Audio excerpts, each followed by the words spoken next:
Every time the printer whirred to life, our boss exploded out of his office like his life depended on it, and every single time, something was suddenly in his way. Not broken, not obvious, not punishable, just slow, inconvenient, perfect. If you ever worked under a boss who sucked the joy out of the room, hit that like button, subscribe, and stay with me, because this revenge wasn't loud, it was surgical. I used to work at a mid-sized logistics company just outside Columbus, Ohio. The kind of office with gray carpet, flickering fluorescent lights, and a coffee machine that always tasted faintly of despair. And at the center of it all was Rick. Rick was our boss, and Rick was exhausting. He wasn't cruel in the obvious ways. No screaming matches in meetings. No public insults. Instead, Rick specialized in pressure. He'd create impossible situations, dump them on us at the last minute, then lose his mind when things went wrong, as if gravity itself had betrayed him. He blamed everyone. He trusted no one. And patience didn't exist. The worst part? Rick was emotionally fragile. Any delay, any obstacle, any interruption, and he'd unravel like a toddler denied candy. Most of us rotated hybrid schedules,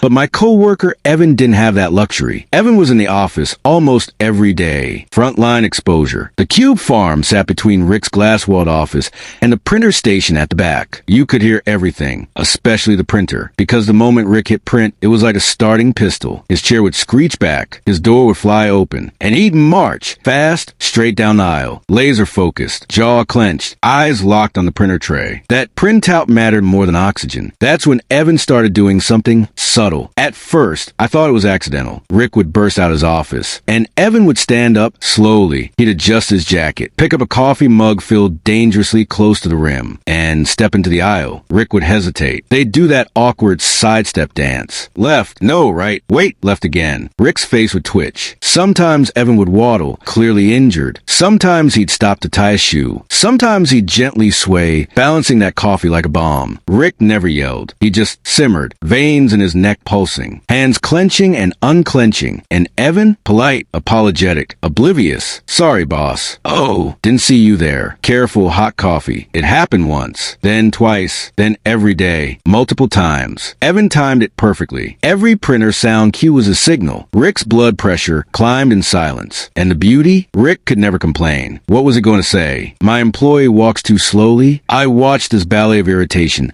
unfold whenever I was in the office. Rick became more frantic, more impatient, more visibly angry. And Evan? Calm, collected, unbothered. The tension fed him. The turning point came one afternoon when Rick muttered under his breath after yet another delay. Not loud enough to accuse. Not clear enough to confront. Just frustrated. Evan smiled. That tiny smile said everything. The revenge wasn't about humiliation. It was about control. Rick thrived on speed, dominance, efficiency. Evan stole seconds from him, and it drove him insane. Rick never caught on, never suspected. He just grew more miserable. And somehow, the office felt lighter. Because for once, the pressure wasn't flowing one way. Evan never broke rules, never crossed lines, never raised his voice. He simply reminded Rick that power doesn't always win. Sometimes patience does. Revenge doesn't need shouting. Sometimes the best kind is invisible. And when someone builds their authority on impatience, a few stolen seconds can be devastating. If this story made your workday feel a little better, hit like, subscribe,